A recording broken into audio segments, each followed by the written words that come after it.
नमस्कार मित्रांनो, स्वागत आहे आपलं आमच्या आजच्या व्हिडिओमध्ये. आजच्या व्हिडिओमध्ये आपण बघणार आहोत आपण कशा प्रकारे आपल्या घरी बसल्या आपल्या मोबाईल, पीसी किंवा लॅपटॉपवरून आपल्या आधार कार्डचा ॲड्रेस अपडेट करू शकता त्याच्याबद्दल. त्यासाठी सर्वात अगोदर आपल्याला याच्या डिस्क्रिप्शनमध्ये दिलेल्या लिंकवरती त्याच्यानंतर आपल्यासमोर याप्रमाणे इंटरफेस ओपन होऊन जाणार.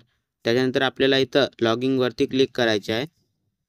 मग थोडासा लोडिंग होऊन आपल्यासमोर याप्रमाणे एक पेज ओपन होऊन जाणार. इथं आपल्याला आपला आधार कार्ड नंबर द्यायचा आहे. आधार कार्ड नंबर दिल्यानंतर इथं हा कॅप्चा फिल करायचा आहे आणि लॉगिंग विथ OTPवरती क्लिक करायचे आहे. मग आपल्या मोबाईल नंबरवरती म्हणजेच आपल्या आधार कार्डला जो मोबाईल नंबर जोडला असेल त्याच्यावरती एक OTP येऊन जाणार. ते OTP आपल्याला इथं फिल करून लॉगिंगवरती क्लिक करायचे आहे. मग थोडासा लोडिंग होऊन आपण इथं सक्सेसफुली आपल्या प्रोफाईलवरती लॉगिंग होऊन जाणार. इथं आपण आपल्या आधार कार्डवरती वरील सर्व इन्फॉर्मेशन बघू शकता आणि इथं जर आपल्याला कोणतं काम करायचं असेल तो पण आपल्या इथून करू शकता. आपल्याला इथं आधार कार्डचा ॲड्रेस अपडेट करायचा आहे. त्यासाठी आपल्याला इथं ॲड्रेस अपडेटवरती क्लिक करायचं आहे. मग थोडासा लोडिंग होऊन आपल्यासमोर याप्रमाणे इंटरफेस येऊन जाणार. इथं आपल्याला अपडेट ॲड्रेस युजिंग डॉक्युमेंट्सवरती क्लिक करायचं आहे. मग थोडासा लोडिंग होऊन आपल्यासमोर याप्रमाणे इंटरफेस येऊन जाणार. आपण इथं बघू शकता आपल्याला इथं ॲड्रेस अपडेटसाठी नो लिमिटचे ऑप्शन दिलेला आहे आणि आपण वेव रिक्वायर्ड व्हॅलिड डॉक्युमेंट्सवरती क्लिक करून आपण आपल्या आधार कार्ड अपडेटसाठी कोणता डॉक्युमेंट्स लागेल त्याची संपूर्ण लिस्ट इथं बघू शकता. त्याच्यानंतर आपल्याला इथं प्रोसीड टू अपडेट आधारवरती क्लिक करून आपल्या आधार कार्ड अपडेटच्या पेजवरती यायचं आहे. आपण इथं बघू शकता आपला करंट ॲड्रेस इथं आलेला आहे आणि इथं तोच ॲड्रेस आपला मराठीमध्ये पण आलेला आहे आणि खाली आपण डिटेल्स टू बी अपडेटेडमध्ये आपल्याला आपण जो ॲड्रेस अपडेट करत आहोत तो द्यायचा आहे. सर्वात अगोदर आपल्याला इथं हाऊस, बिल्डिंग किंवा अपार्टमेंट द्यायचा आहे आणि तोच आपण दिलेला इथं खाली मराठीमध्ये पण इथं लिहून येऊन जाणार.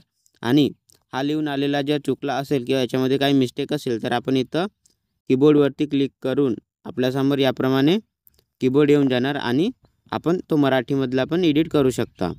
त्याच्यानंतर आपल्याला इथं स्ट्रेट रोड लेन द्यायचा आहे. तोच खाली इथं मराठीमध्ये पण येऊन जाणार. त्याच्यानंतर आपल्याला इथं एरिया, लोकॅलिटी, सेक्टर द्यायचा आहे. तो पण इथं मराठीमध्ये येऊन जाणार.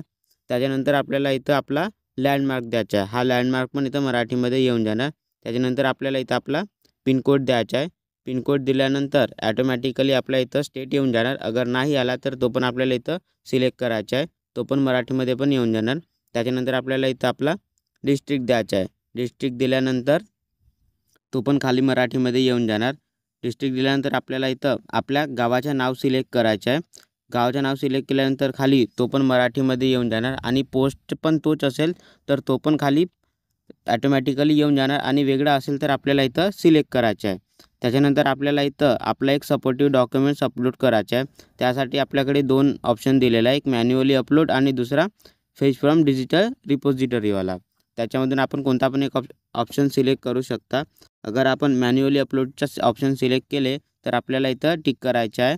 मग आपल्यासमोर याप्रमाणे डॉक्युमेंट क्वालिटी स्पेसिफिकेशनचा मेसेज येऊन जाणार. आपल्याला इथं संपूर्ण मेसेज वाचून इथं टिक करायचं आहे आणि ओकेवरती क्लिक करायचं आहे. मग आपल्यासमोर याप्रमाणे सिलेक्ट व्हॅलिड सपोर्टिव्ह डॉक्युमेंट्सचे ऑप्शन येऊन जाणार. इथं आपल्याला क्लिक करायचं आहे आणि इथं आपल्याला बहुत सारे डॉक्युमेंट्सचा ऑप्शन दिलेला आहे. आपण सपोर्टिव्ह डॉक्युमेंटसाठी जो ऑप्शन देत असाल तो ऑप्शन इथून आपल्याला सिलेक्ट करायचा आहे.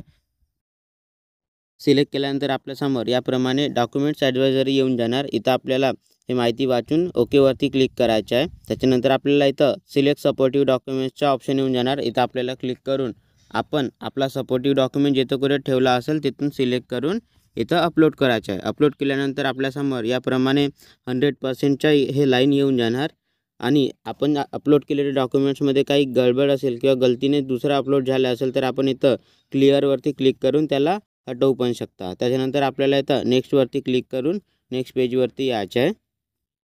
नेक्स्ट पेजवरती आपण बघू शकता आपण इथं अपडेट डाटा फील्डमध्ये न्यू ॲड्रेसमध्ये आपण आपला ॲड्रेस बघू शकता आणि तोच ॲड्रेस इथं मराठीमध्ये पण बघू शकता.